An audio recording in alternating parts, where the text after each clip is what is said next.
Here. We have two speakers right now before we go into the tech partnership. And the first speaker that I'd like to introduce is Dr. Paul Heinemann. Paul Heinemann is an old friend of mine, not that I'm that old, but we've known each other a long time. And Paul and I played soccer together at the Mononto campus at Penn State a long time ago. And actually I knew Paul before that. Talked him into going into forestry. And when he realized that that probably wasn't the best thing for him, he switched into meteorology. And then he ended up at the biological engineering at Penn State. Now he is the department head of ag and biological engineering at Penn State, which is now the new home for what used to be termed wood products. So we kind of came back full circle. Now we're back together again, except we're a little too old to be playing soccer. Or at least I am. He's in a better shape than I am. So anyway, Paul's going to speak a little bit about the department and about how it's related to wood products, maybe some things that you all are interested in, and then he's going to explain a little bit more about ag engineering, and then we're going to hand it off to Judd to talk a little bit. Okay? Thanks, Keith. I'm going to go back over this way so that I line up with the screen here. So thank you very much for the invitation to have the opportunity to speak. The main question is, why are we here? And it's not really an existential question. It's why is the Department of Agricultural and Biological Engineering here at this meeting and involved? And Keith kind of stated it, that the College of Ag Sciences at Penn State restructured a couple of years ago. And there were a lot of changes going on where the wood products used to have their home, the wood products faculty, and that was in the School of Forest Resources, which is now called Ecosystem Science and Management. And they felt that in the long-term goals of the interests that they have, meaning these wood product faculty members, that they align better with the Department of Agricultural and Biological Engineering. So we thought we'd take the opportunity to tell you a little bit more about our department, what's involved, and perhaps how this can help your industries. We will have some more not speeches, I hope they're not speeches, some more presentations tomorrow morning describing a little bit more about the actual curricula. I'm not going to talk about the curricula here in this short presentation. So the ABE Department has three primary focus areas: agricultural engineering and production, biological process engineering and bioproducts, and natural resource engineering and management. The department is kind of unique at Penn State in that we're the only department that's really under two colleges, College of Engineering, the College of Agricultural Sciences, although Ag Sciences is our primary administrative home. But we have two undergraduate majors. One's called Biological Engineering, one's called Biorenewable Systems, and then two graduate programs, Ag and Biological Engineering and Biorenewable Systems. And again, there'll be more about this tomorrow morning. The Biorenewable Systems program came about through the merge of the wood products major and what we called agricultural systems management. And the key thing about these programs was that they are technology-based, business-based, and science-based. So in a lot of ways, it was kind of a natural fit to put these together. And we created two options. Still, agricultural systems management is the name of the one option, and then bioproducts is the name of the other option. That's pretty much where our wood products program ended up. Whoop. Our other program, undergraduate, is called Biological Engineering, and that's a College of Engineering program where we have ag engineering, food and bioprocess engineering, and natural resource engineering. At the graduate level, we do have two programs, the Agricultural and Biological Engineering PhD and Master's program, but the Biorenewable Systems program is brand new. This allows, it's a continuing program from our biorenewable systems and wood products areas. Allows the students to get a PhD or an MS in those technology and business and science-based programs. We also have an online World Campus program that can be taken by anybody around the world, and it's a very large program amongst several colleges and departments, but our department is actually the lead on this. And this is called Renewable renewable energy, sorry, I left a word out there, renewable energy and sustainable systems. And we cover the bioenergy option. Our department, it's not real big in the scheme of things. We have about 24, 25 faculty in total, including non-tenure track. We have about 40 right now graduate students in both programs. The BRS program, the Biorenewable Systems program, is just getting started, so we only have 4 students right now. And about 150 undergraduates, about 100 in biological engineering and about 50 in the BRS program. We want that to grow to 75 to 100 students. Here's the things that this department does, and this is where I hope that you'll see that some of what we do is very relevant to many of the wood products and bioproducts industries. And I'm just listing by faculty. Nikki Brown does wood chemistry. She's going to be here talking more tomorrow. Judd Michael, who's going to be presenting next, does bioproducts business management. We also do bio-nanotechnology in the area of cellulosic materials, which of course mostly comes from plant material. John Genoviak does wood structures. Paul Smith does bioproducts marketing and supply chain. Unfortunately, he couldn't make it to this meeting because he's out in the Pacific Northwest. He's on a big project out there looking at energy supply chain management. And then Dan Chokas does bioenergy related work. We have particulate mechanics, which is particles and powders and pelletizing and how those materials are handled. Bioresource and bioenergy, and this is mostly related to things like ethanol, cellulosic-based ethanol. We do get into some anaerobic digestion, those kind of processes. Pellets for combustion and other related energy work. We also do synthetic biology, food safety, bioprocessing, powder mechanics. Just have a couple pictures of some of the projects going on in these areas. Nikki Brown's doing work with combining lignin and anthracite and creating fuel bricks. And I mentioned about the work Paul Smith's doing in biosupply chain, looking at aviation fuel, bio-based aviation fuel. We do a lot of bioconversion work. We also look at harvest, logistics, and transport. And I mentioned pelletizing from energy crops, wood, waste, other kinds of waste materials. Other areas like we work in fermentation, bioprocessing, food processing, food safety engineering. Another focus area is agricultural engineering and production. We do look at biomass harvest logistics, like I mentioned, so looking at the machinery for more efficiently harvesting things like crops like willow, miscanthus, switchgrass, energy crops as opposed to food crops, although we work in food crops too. We have a very strong program in ag safety and health, and now we're getting into the biomass handling safety and bioproduct safety, and that can be either at the production side, but it can also be in the processing side. We do machinery systems and off-road equipment, agricultural production machinery, design and testing, specialty crops mechanization, and we also deal with animal welfare and emissions. Just some pictures from our biomass harvesting projects. Ag safety and health. We work with fruit crops and mechanization of fruit crops. And I mentioned that we look at air quality, air safety in poultry and dairy and other kinds of animal facilities. And finally, the last area we work in is natural resource engineering and management, looking at water management, odors, land waste application, the transport and fate of emerging contaminants and water resources.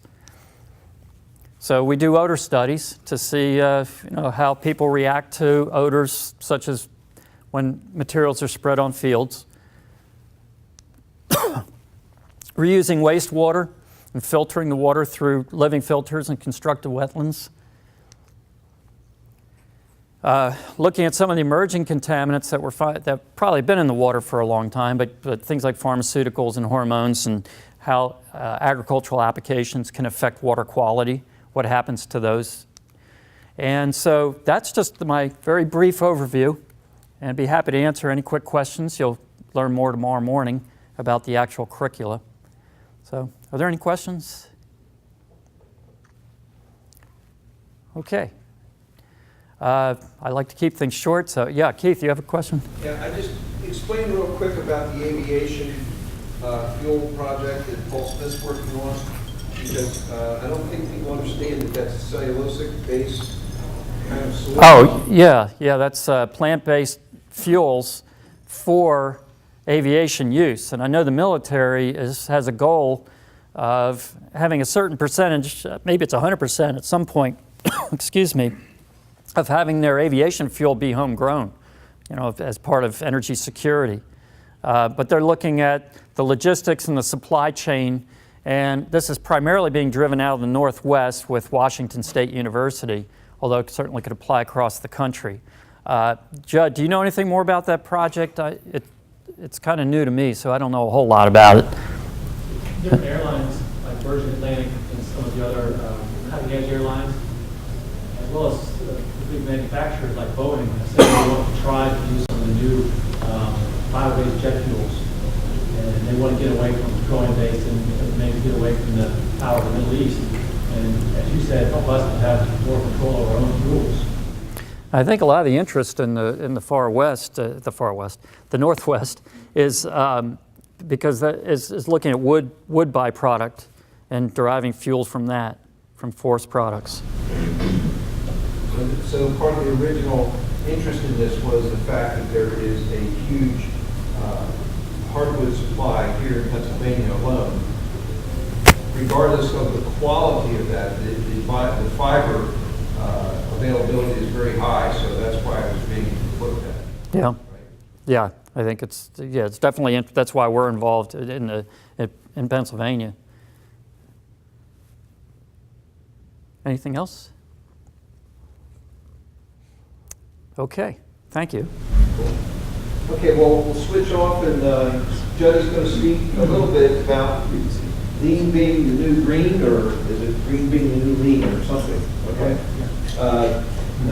Judd Michael is a professor. He's a Dr. Judd Michael professor. You saw in the intro that he is part of this new department and was part of the old department when it was in wood products. Does quite a bit with some HR work and also sales and marketing. And we've interacted over the years with some of Judd's work. And Judd, I think you were involved in the study that WCMA did with FSC stuff, I think. Was that you that did that? Just a little bit. Yeah, okay. So, okay. Go ahead.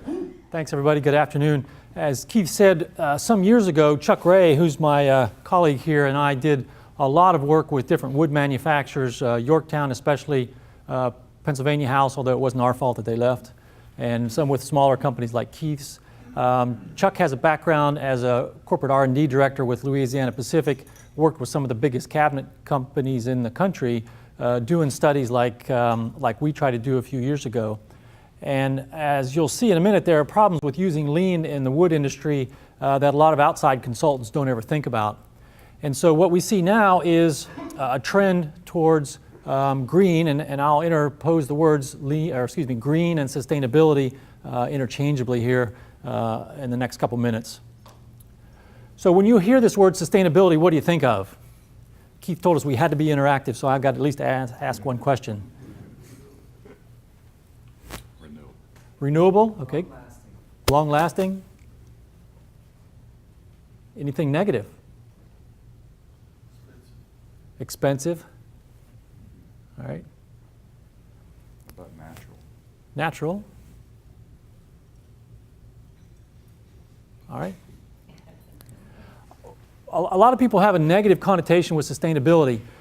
Tree huggers, for example, radical environmental groups, people like that are forcing us to do things that we don't want to do. Maybe somebody that says there's a spotted owl and so you can't cut trees, and that has an impact on our industry. I understand now there's a bat in Pennsylvania that may stop the industry completely. Yeah, Keith's shaking his head. I'd rather have us think about sustainability, at least for the next half an hour, like this guy might. Anybody know his name? CEO of Walmart a couple years ago, Mike Duke. Yeah. So Walmart, a company that you might not think of in terms of being in partnership with tree huggers and wacko environmentalists, has figured out how to make a lot of money by being green. And some of the little things that they've done, especially when diesel fuel was $5 a gallon, was they put little motors on their tractor trailers and had the drivers shut off the big diesel engines so that you could power the electronics in the cab when you're stopped with just this little motor that used a little bit of gas instead of the V8 or the big 500 horsepower that was using a lot at $5 a gallon. They've done a lot of things with their electricity. They've put solar up. They would tell you that we're going to save over $1 billion a year because of being more sustainable. Now, when you have 400 and some odd $billion in sales a year, maybe that doesn't seem like much, but to a company that really counts the dollars, $1 billion is probably some big bonus for somebody.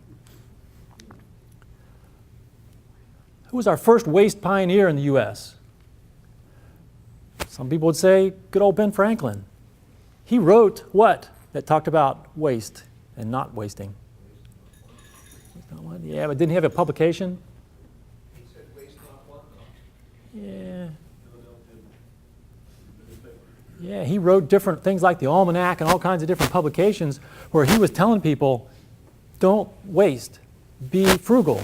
And so I would say he was one of the first lean guys that we have in this country.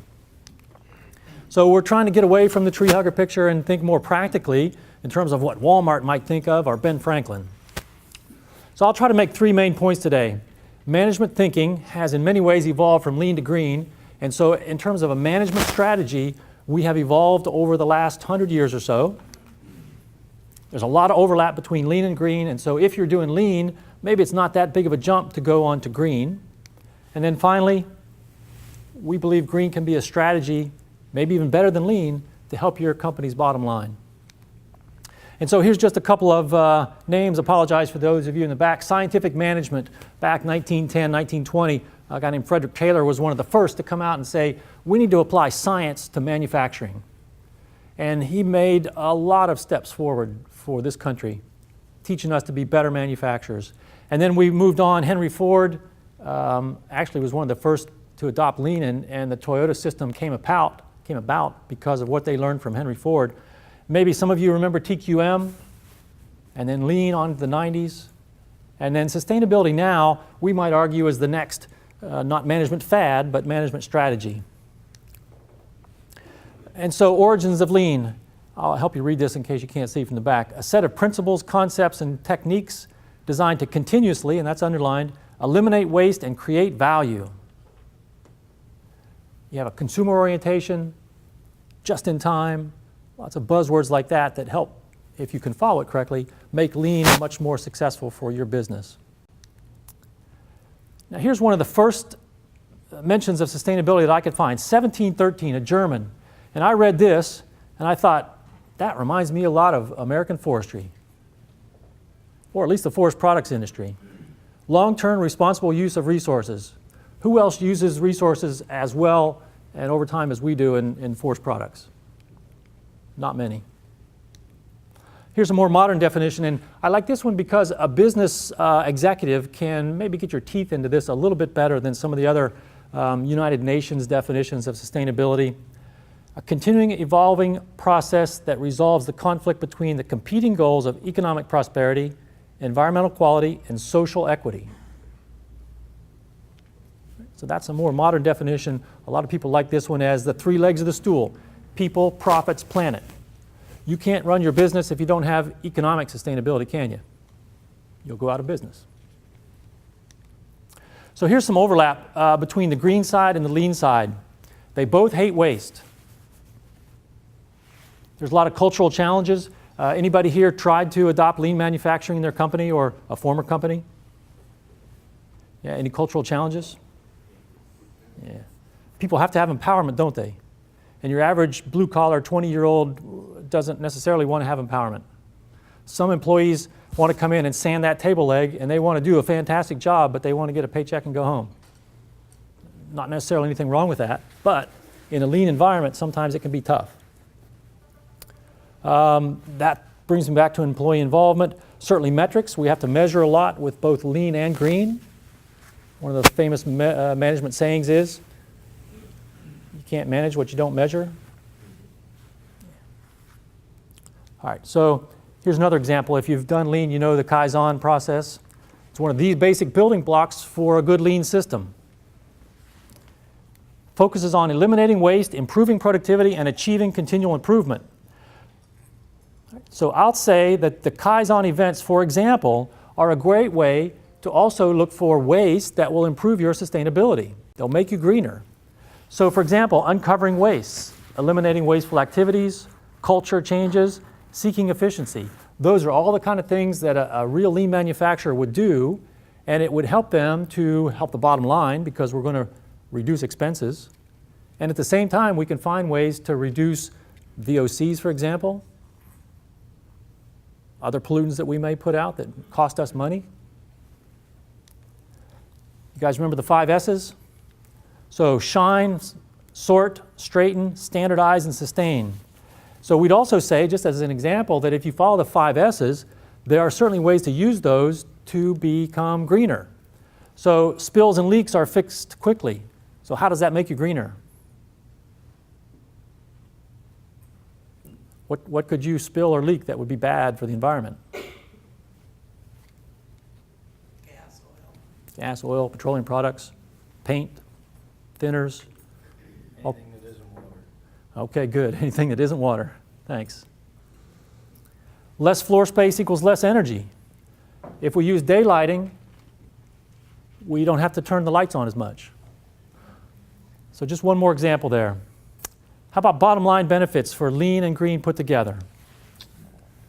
So here's some examples from reports of lean companies that have successfully adopted lean manufacturing, that they say we've achieved these: 50% space reduction, 50 inventory turns per year, much better than normal.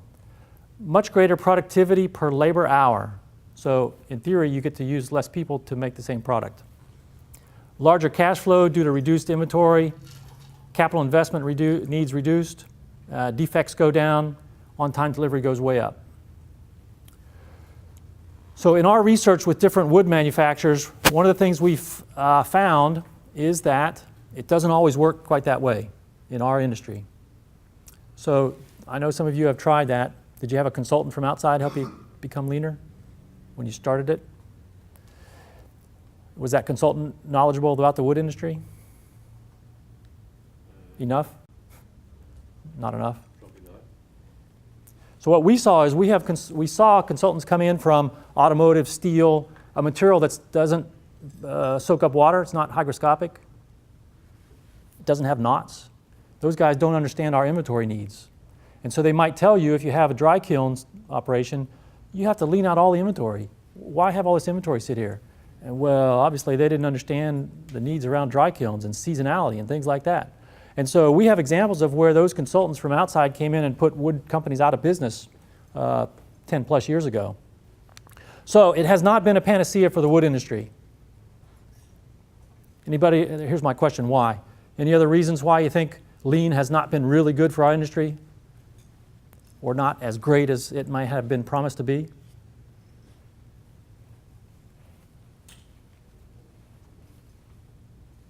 Workforce issues, costs, raw materials, customers. We don't make 1 million widgets anymore. Okay? Every board's different. Every board's different. Wood's a natural material, isn't it? Much harder to work with than if you got steel or plastic. The weather affects scheduling. You bet. Weather? Time of year too? Yep. Right. All right, thanks. Hopefully everybody can see that lean is not perfect. One of the other things that I would say is that sustainability goes a step further than lean. So lean mostly attacks the cost side. What impacts your bottom line? Revenues and expenses. So lean mostly focuses on reducing expenses. Sustainability, or green if you will, has a business case that may be stronger because it's over here on the positive side of revenues, and sorry about those red arrows, but think about all your costs here and how sustainability or reducing waste, reducing labor hours, energy, all those things can help your costs to go down. Now on the other side, what can help revenues go up? If the marketplace perceives your product as being more valuable than somebody else's that's not certified, like the KCMA system, their ESP cabinet certification system, or FSC, SFI. So here's a list of the numbers, let's say the 7 biggest benefits of sustainability. Reduce your cost expenses, reduce risk, appease your stakeholders, attract the best talent, create competitive advantage, reach new markets, and enhance brand value. I'll put 2 circles around these, let you think about the top circle, which is focused probably on expenses, reducing your costs, and then the bottom circle, which is increasing revenues. So I'd put the best talent in here in the middle as a bit of overlap. And when we talk to undergrad students, for example, and we ask them, are there any companies you would not go to work for? Oh yeah, Altria, tobacco. A lot of them don't like Walmart, they wouldn't work there. BP still has a bad image on campus. So there are a lot of places that students today don't want to work for because you're seen as not a good employer for lots of different reasons. Those big Fortune 500 companies are bigger targets than maybe you are. But today's students, younger generation, wants to work for somebody that they can feel good about. And so there's certainly a competition for the best talent. And the more you can do to make them feel like you're an employer of choice, you're a good place to work, the better off you'll be. You'll get better people and maybe it'll even cost you less money. So here's a couple examples of companies that have gone green and are making money because of it. UPS, for example, does what with their trucks on their routes, the delivery trucks, to both save money and be greener? Take right turns. Why would right turns be green? You don't have to wait for traffic to turn left. Yeah, right turns are always faster, aren't they, in theory? And so over millions of miles a day that those delivery trucks are driving, UPS is saving a whole lot of fuel. Now, by the way, they're claiming that's green. And we could argue whether that's really being more sustainable or not. I guess it is because they're burning less fuel. But the CFO of UPS says what? Does he care if it's green? Oh, he's saying, wow, I'm saving a couple million gallons a day. I love that. So his logistics crew who set up via the GPS system say, let's turn right and do a loop around this way. It's kind of like NASCAR, we're always turning left. All right, IBM, that's IBM's Smarter Planet. They have a whole division that does Smarter Planet stuff. Instead of just selling you computers or computer time, they have a whole arm that does consulting on making your company smarter. So they realized they had done a lot inside their company to save themselves a lot of money, to be greener. And somebody smart said, well, why don't we sell this service? So IBM is in the business of selling services to help you be more sustainable. Home Depot has lots of examples where they're trying to be greener. You guys and all of us in the world could argue whether Louisiana Pacific, Weyerhaeuser, GP, and so forth really like to have to sell them 2x4 studs that are green certified, because what's the extra margin for GP and those guys? I'm not sure who wins on that formula there. But Home Depot says they like it because it draws in more customers. Lots and lots of companies are trying to be more sustainable. They may say that they're trying to be greener, but in reality, I think most of them are not being altruistic, because the CEO of a public company doesn't get graded on altruism, does he? No, it's the bottom line. International Paper, one of the biggest paper companies in the world, obviously, used to have a big footprint in solid wood, not so much anymore. They have a 75-page sustainability annual report. They have a team of 30 to 40 people who put this together. And they say that it helps them with their stakeholders, the government, EPA, state-level bureaucracy, to help get people off their backs. But it helps them to reduce costs. Think about the potential costs of a very serious accident to an IP. You get sued. Maybe you have to pay additional workers' compensation costs. The insurance doesn't like you anymore. OSHA comes down on your back. So they are striving for 0 lost time incidents, and they say that it saves them a lot of money. Reducing water in the paper plants, energy emissions, solid waste. But on the revenue side, they say, look, in our paper products, we see better margins. IP is one of the biggest food service packaging providers in the world. So on their cups that are compostable now, we don't have any here, they have a much better margin, and they sell them to places like Penn State or the Pittsburgh Pirates or the Penguins. When you go to a Pirates game or a Penguins game, everything you get there is compostable or recyclable. Nothing else comes into the stadiums that doesn't get composted or recycled. And IP provides most of those products. Brand loyalty, volumes go up. And then here's the big one with competitiveness. They said our innovation within the company has gotten so much better because we've been pushed to do things we didn't necessarily want to do 5, 10 years ago. And that gets them ahead of a lot of the foreign competition that are sometimes more innovative than we are. KCMA, how many of you send products to a KCMA company or are a member of KCMA? A few? So have you heard of their ESP program? Yeah, so they have what would be a second-party certification scheme. SFI and FFC are third-party. KCMA's ESP is a second party where they certify their own members' cabinets to be greener. And I think you've got a website called green or greenercabinets.org, if I recall. You could go there. It's very interesting. It's appealing to what audience? Who's the specifier of cabinets in a new $1 million home? Who? The woman, the wife. Yeah. The wife, that's right. And so we want to appeal to her. If you go to that website, you'll see some nice housewives who are there looking at the cabinets, and you can tell by the look on their face, they're thinking, wow, this wood is so beautiful, and it came from a healthily managed forest, and there was no child labor, and so on and so forth. And that helps her to buy your cabinets or somebody's solid wood cabinets instead of something from overseas. A couple final points. We want you to think about sustainability as a management strategy, not as something that's a burden or not something that's negative. And for those of you that said it's an additional cost, that may be true, trying to keep up with sustainable demands from a Home Depot or from whoever else you might be selling to.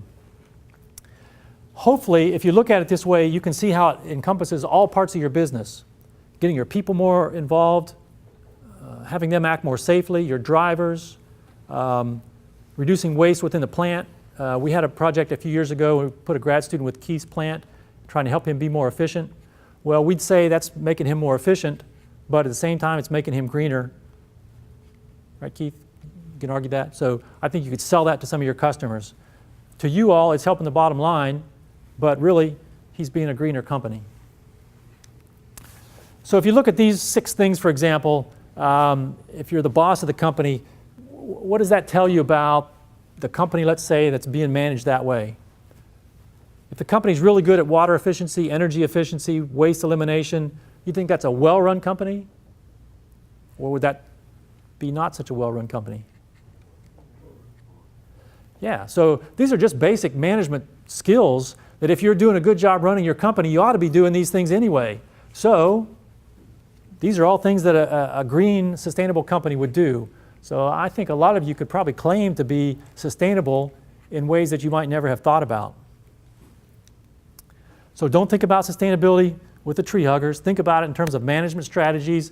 And here's one of the things Chuck and I have been kicking around. This is a basic plant diagram. You can see the inputs, raw material consumption, supplementary material consumption, and energy in, labor in. Here's your plant. Byproducts out, waste out, and final product going to the marketplace. Now, unfortunately, we have regulators that want to have a say in how we run our business. We have employee relations, we might have community relations. All those things have an impact on what you can do in your plant and what you might be able to do with some of these waste products. So we're trying to play around with ways to help you all reconsider your operations and how you can think about all these inputs and then all the outputs. Reduce the inputs because that reduces your costs. Manage the outputs better because it certainly may keep the government off your back. It may help you sell more products. It may do lots of positives for you or just reduce your business risk. So having thought about this a little bit more now, where do you see opportunities? How many of you think you could reduce the energy use in your company? Couple hands? Yeah. How about get better employee involvement? Yeah. There's some honest people here. I like that. So what's the biggest hang up to employee involvement? Culture within the company? So you get a new person coming in and they come into that culture. It's not their fault. Okay. Anything else?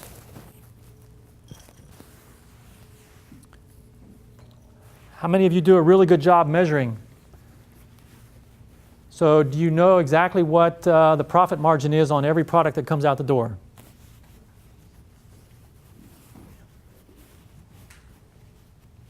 Or the cost. So at least you ought to know the cost of all the products. By species. But that's pretty tough, isn't it? Again, wood is harder than plastic or steel. All kinds of different challenges that those other guys don't have to face. So I hope that you come away from today thinking about the opportunities and think, where could I be better? And so if you want to think about it in terms of being greener, more sustainable, fine. I think you could probably make claims. Our industry is certainly a good one compared to lots of others. We work with a product that's renewable, it's natural, it's beautiful, all kinds of benefits to wood that I don't think we necessarily play up enough as we should. So that's all I have. Keith said leave some time for questions, and so I'll say in closing here, we think green is a better way than lean is. Lean is tough for our wood industry. It's a little bit limiting because it doesn't deal with the revenue side as much. And we think sustainability is an opportunity we should look at. So thanks, and be glad to answer any questions.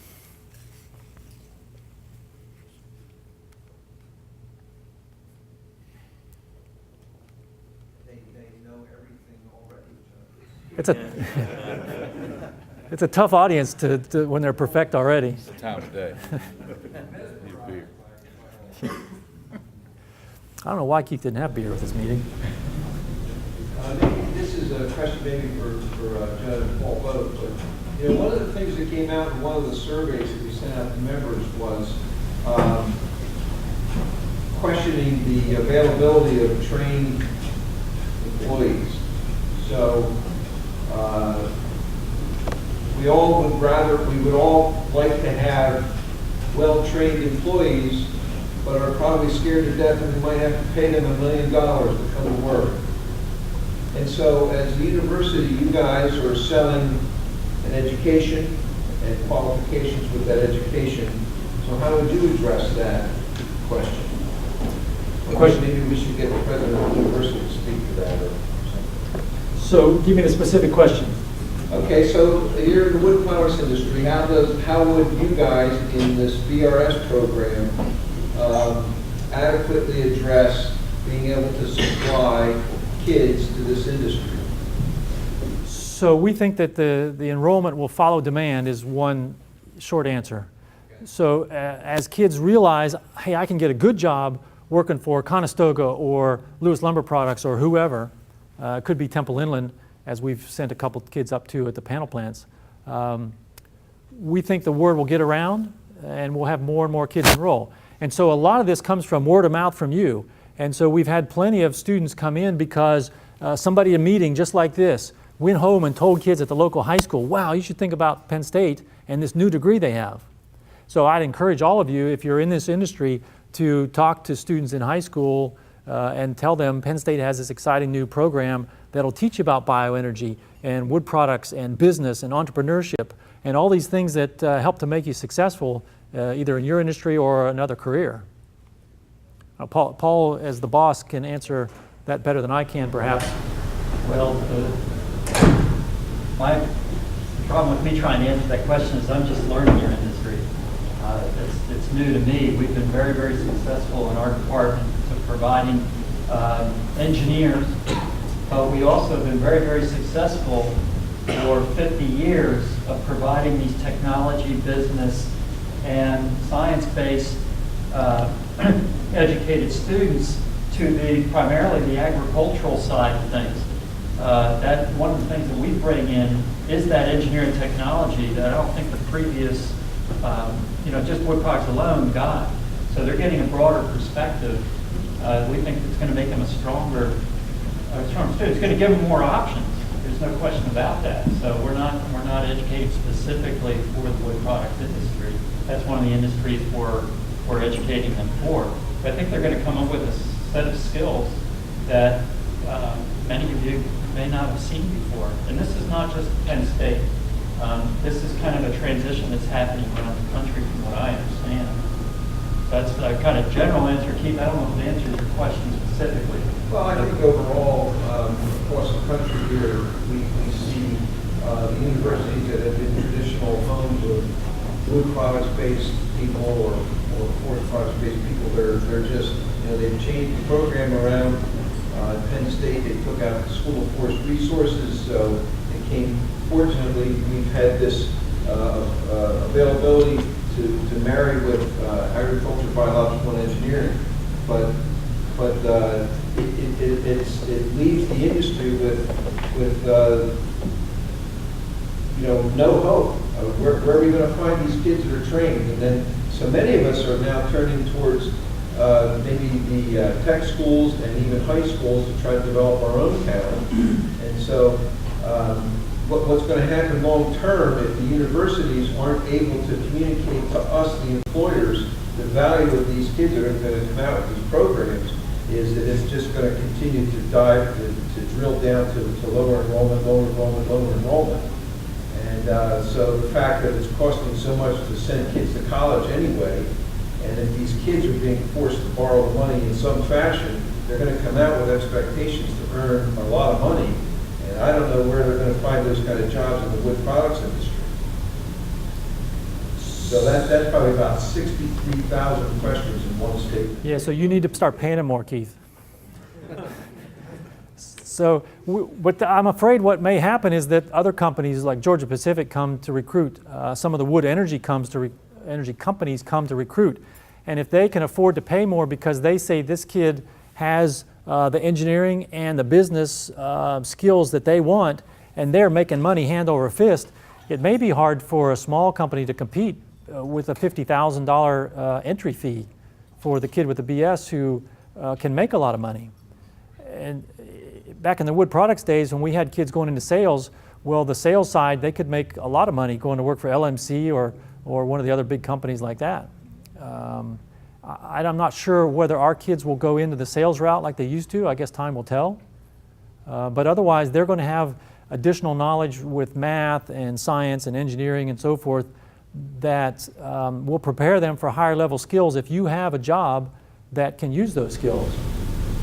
So you're seeing a lot of opportunity from the energy resource side of wood as opposed to the processing side, or?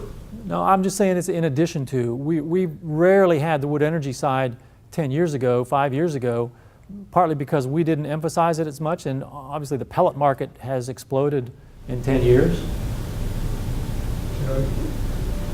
I'm heavily involved with a different trade association with machinery manufacturers, and we've had a scholarship program for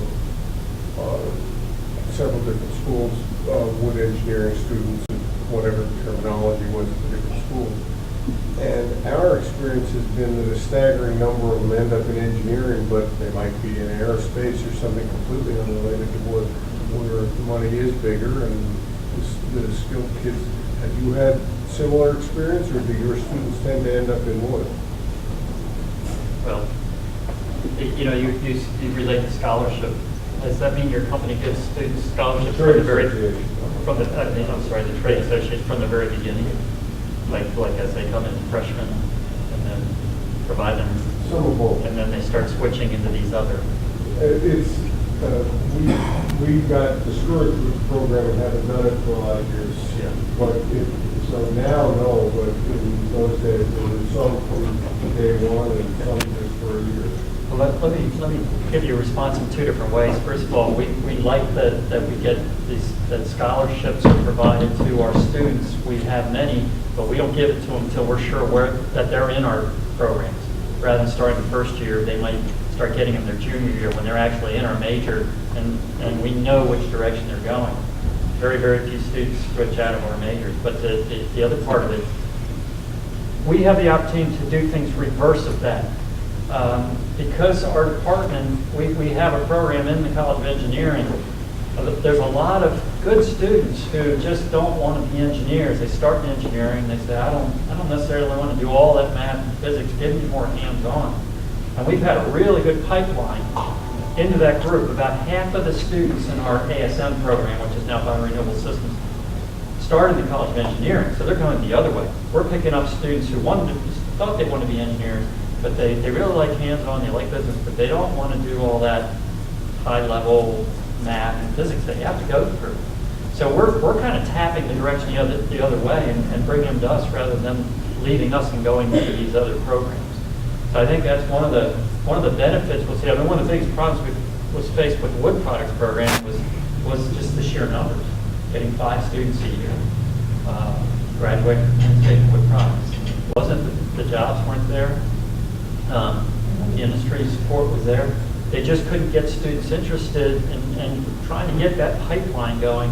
I think we can turn that around because we've been very, very successful in doing it with our ag systems side. So we think we can do it with the whole bioproduct side too. So I think we'll be increasing the number of students available with new skills rather than watching it get less and less. At least we're showing a lot of interest. The program's only been in place, the BRS program, for 1 year now. And there's definitely growing interest for getting more and more students. Yes? First of all, I applaud what you're doing, all right? We certainly, from a macro level, appreciate what your university is putting forward. However, let's drive a little farther back into the high school level. Since the 60s, we've had a 75% reduction in technical programs at the high school level. Since the same period of time, we've lost a significant amount of 2-year programs at the technical school level. Those dollars and resources have been put and applied to the university level and continue to be applied in that direction by the powers to be. And this is not anything against what you guys are doing. We need you to drive back down into the high school and 2-year programs and reinstitute those programs to help us out from an industry. Those technical programs. From those technical programs, you will receive a baseline of students that will excel at what you're promoting. So I guess it's more of a, I'm on my stump telling you what I've seen in the last 20 years. I need the universities to go back and promote technical education at all levels at the both the high school and post-high school levels. And you will help us a great deal. Where are you from? I'm from Michigan. Michigan. I mean, are you from a company? Yes, I'm from Great Lake Woods. I was involved in the Woodlands program from basically its start, and I'm involved in promoting and sustainable works with 3 high schools in my area. First of all, let me start off saying I totally agree with you. I think that the demand, the need for technically educated students that don't necessarily have 4-year degrees is so high. I've heard the number, I don't know if it's through the Department of Labor or just trade associations who deal with technology type positions. There's like 500,000 technically based positions open in the U.S. And a lot of these do not require 4-year degrees. Certificates, 2-year associate degrees can fill a lot of those types of positions. I think there's a huge need for it. Now, who exactly offers it is a good question. I mean, I will tell you an example. We had a 2-year certificate program called Turf and Agricultural Equipment in our department. Ran it for about 6 or 8 years. It was the students would come in the wintertime for 8 weeks for 2 years in a row. It did cost $10,000 total, but that was the total tuition. And the jobs were starting at between $40,000 and $60,000 a year. We could not get enough students. We closed the program down because we expected 20 to 25 students a year, we were getting 3 or 5. Now the cost was an issue, but a $10,000 investment to start at 40, 50, 60,000 a year seemed like a fantastic deal. And I'm not totally agreeing with you. I don't know what the issue was there. I don't know if it's why can't we attract the students, or is it our fault? The issue is we failed to regenerate the high school programs, and we failed to educate the advisors at that level that technical education and jobs are worth going forward with. Everybody seems to be orientated towards a 4-year liberal arts degree. Yeah. And I'm part of that generation, all right? But I'm asking that universities across the nation reinstitute that they need to drive down and get those programs going again. They will sustain your program because they will generate interest at a much higher level than you could possibly sustain at that point. I think that's also a cultural issue, though. It is. You know, everybody, is told, when you get out of college, whenever you get out of high school, you need to go to a 4-year degree in order to make any kind of money whatsoever. That's unfortunate. But it's true. It's true, it's being said, yes. It is things that I've even that's a mentioned. that's exactly what you're saying. Right. Yeah, my daughter's 14. She's starting to think about these things. And I even brought up here, you don't have to go to a 4-year school. And she, no, I have to. Everybody in my school's going to it, So it's definitely a cultural issue that we need to deal with. We see a lot of guidance counselors in high schools that are from the liberal arts background, and they don't appreciate this industry. They think we're a dirty industry and there's no future for kids, and they wouldn't push kids this way. And you guys understand very clearly that our high school graduation rates drop every year because we have failed to keep the interest of our high school kids fully employed during that 4-year period. It goes down every year. And I hate to say it, but Pennsylvania is as bad as the rest of them. Sorry. Okay, great discussion, thank you. Yes. Keith, can we put in a plug for the Hardwood Development Council in Pennsylvania? For those of you that are from Pennsylvania, and PFPA would like to do a training, as I've heard a lot of remarks and seen some hands regarding the need for better employees and training, and especially leadership supervisory training. The word is out right now. If the industry wants this, we'll put it on. I think that Keith Craig at the Hardwood Development Council would like to get a little bit more feedback from industry saying, yes, we want this. And so if that's the case, you can tell me or tell anybody else here in a position of power like Keith and say, pass this word on to Harrisburg because they have the money apparently to do this training, and it would be something to help you and your manufacturing operations. Interesting, when that survey went out to members all across the state, they had 5 people respond. Industry, 5. So we can all sit in this room and say, boy, we need more kids. We need better training. Well, we better open our mouths and make that verbal. So don't expect people to come to you and say, hey, you need some training? Go out and find it. Because it isn't going to happen. And the funding picture is getting tougher and tougher and tougher, right? Every state, not just Pennsylvania, it's everywhere. You're all up against it. So you got to be sounding, hit the sound. You got to beat the drum. Keith Malmstead beat the drum for all these years about trying to raise this bar and trying to get kids educated to technical stuff. And it's just, we all have to play that part. You got to verbalize it. Got to help ourselves, guys, because the people down in Washington, D.C., they ain't got to help us.